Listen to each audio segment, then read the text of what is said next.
It is the early hours of March 28, 1941, somewhere in the Ionian Sea, southwest of Cape Matapan, Greece. The night is black and the Mediterranean is calm, almost gentle, which makes what is about to happen seem all the more obscene. Aboard the Italian heavy cruiser Zara, sailors stand watch with no idea that 3 British battleships are closing on their position at a range of less than 4,000 yards. They have no radar. They cannot see what is coming. 40 miles away, in a converted manor house in rural Buckinghamshire, a 20-year-old woman named Mavis Lever is bent over a desk covered in scraps of paper, working through the smallest, most human kind of mistake imaginable.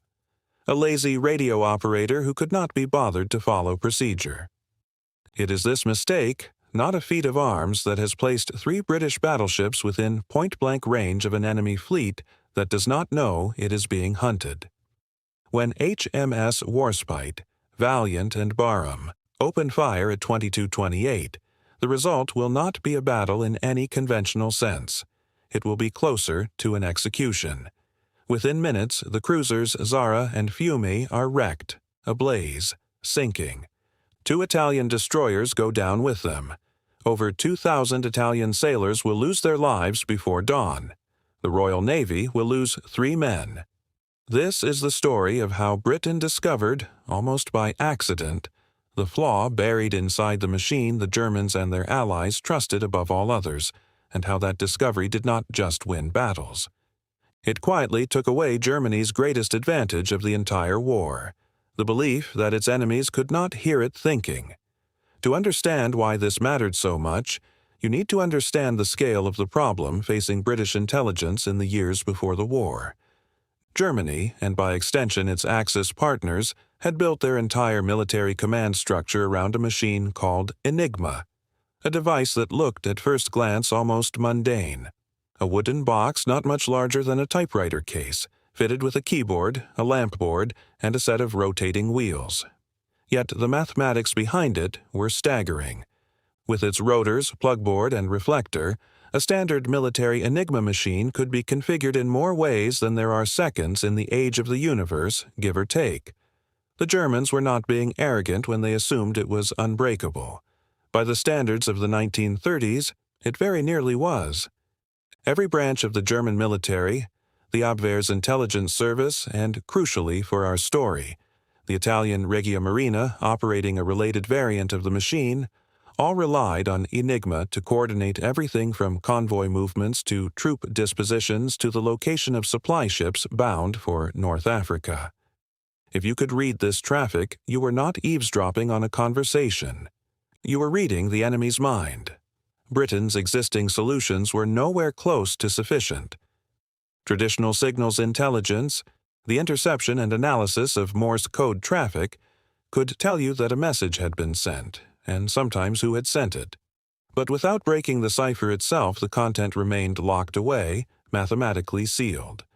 Polish cryptanalysts had made extraordinary progress against the German military Enigma in the 1930s, and in July 1939, with war looming, they generously shared their findings with French and British intelligence. This is itself one of the great unsung moments of the conflict, a gift from a nation about to be invaded that gave Britain a head start it had not earned through its own efforts alone. But the German military had grown the complexity of their machine since then, adding rotors and refining procedures, and the Italian naval variant, while related, was its own separate puzzle. By early 1940, the codebreakers gathered at an estate called Bletchley Park, 50 miles north of London, were attempting something that had never been achieved at this scale. Breaking, by hand, a cipher system that its own designers considered invulnerable to attack within any human lifetime.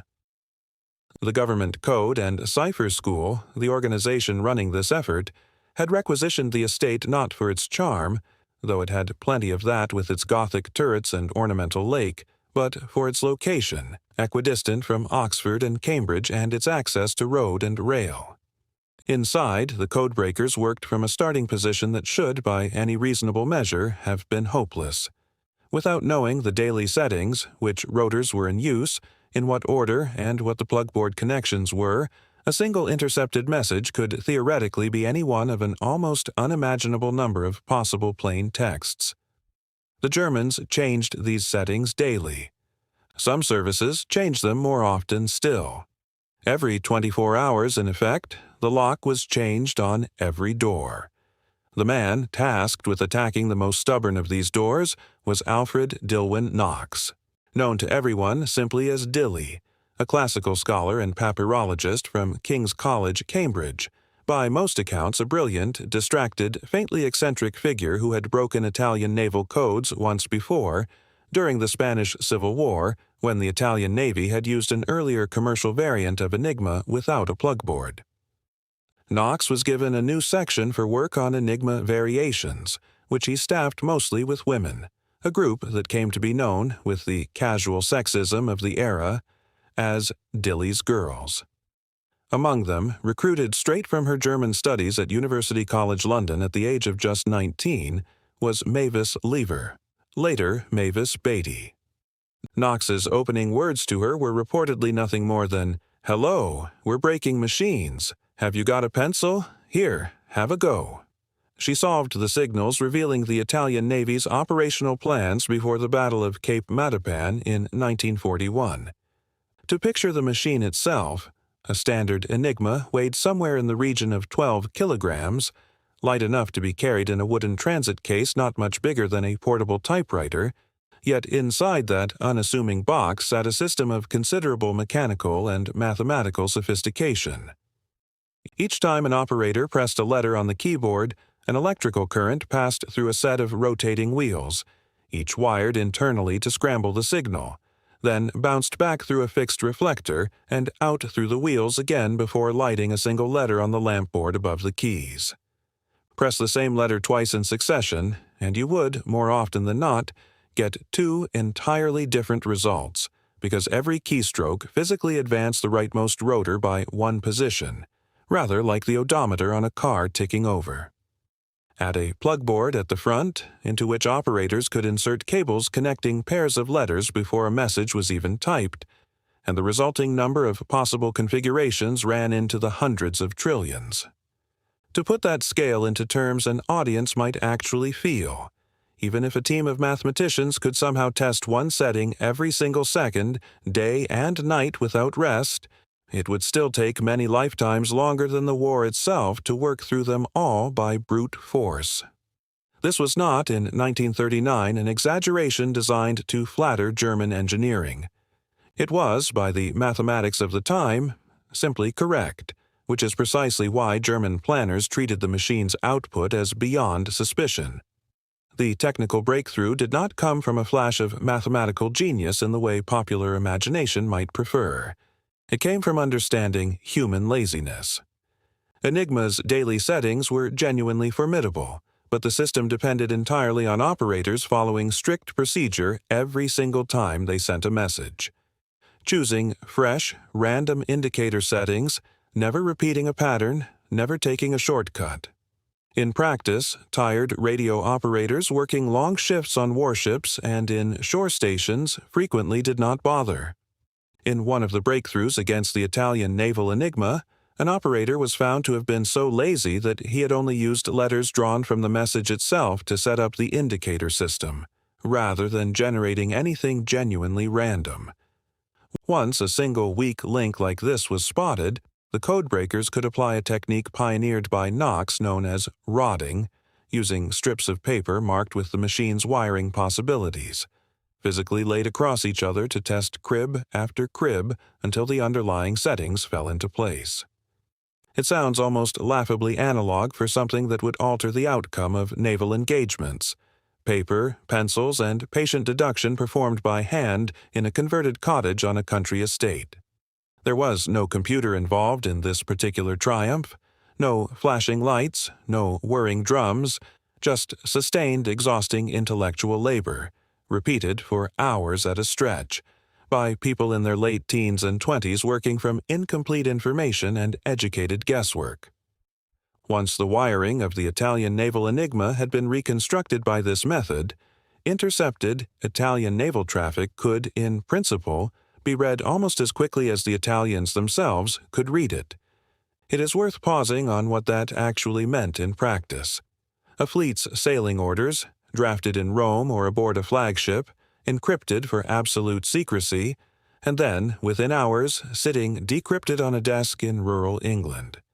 The code-breaking effort across Bletchley Park as a whole would later be supported by genuinely mechanical aids, most famously the electromechanical device known as the bomb, developed with crucial early input from Polish designs and substantially refined by Alan Turing and Gordon Welchman to attack the German military Enigma traffic processed in other huts on the estate.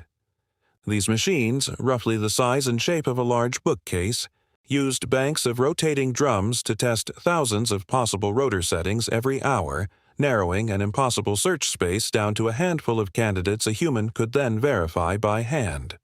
But the work against the Italian naval enigma in this particular story belonged to the older, more painstaking school: human pattern recognition, linguistic intuition, and a refusal to accept that any system designed by other human beings was without flaw. The operational use of this intelligence had to be handled with extraordinary care, because the moment the enemy suspected their cipher had been broken, they would change it, and the advantage would vanish overnight. In late March 1941, as Mediterranean convoys carried British and Commonwealth troops to reinforce Greece against Italian attack, codebreakers decrypted Italian naval signals revealing that a powerful fleet, centered on the modern battleship Vittorio Veneto and accompanied by 8 cruisers and more than a dozen destroyers, was putting to sea to hunt those very convoys. The first decrypted message was the cryptic phrase, "Today's the day -3." Followed 3 days later by a second message detailing the sortie of the Italian battle fleet against the supply convoys. Admiral Sir Andrew Cunningham, commanding the British Mediterranean Fleet from Alexandria, now knew almost exactly where his enemy was going to be, and when. The challenge was disguising how he knew it. A reconnaissance aircraft was sent up to discover the Italian fleet through entirely conventional means, providing a plausible cover story, while Cunningham himself slipped out of a social engagement at a golf club after dark specifically so as not to be seen boarding his flagship and giving the game away. If you are finding this interesting, a quick subscribe helps more than you know. What followed off Cape Matapan was not a fair fight. It was never meant to be. Cunningham closed in using destroyers and carrier-launched torpedo bombers from HMS Formidable throughout the daylight hours of March 28th, harassing and slowing the Italian force before bringing his 3 battleships in for the kill after nightfall. At approximately 22:25, the radar fitted to HMS Valiant detected Italian cruisers at a range of roughly 4,000 yards, crossing the British line of advance about 70 miles southwest of Cape Matapan. The Italians had no comparable radar and no night-fighting doctrine to speak of. HMS Warspite opened fire first, at 22:27, with her 15-inch guns, followed immediately by Valiant and Barham, catching the Italian ships completely by surprise. Within minutes, the heavy cruisers Zara and Fiume were wrecked beyond saving.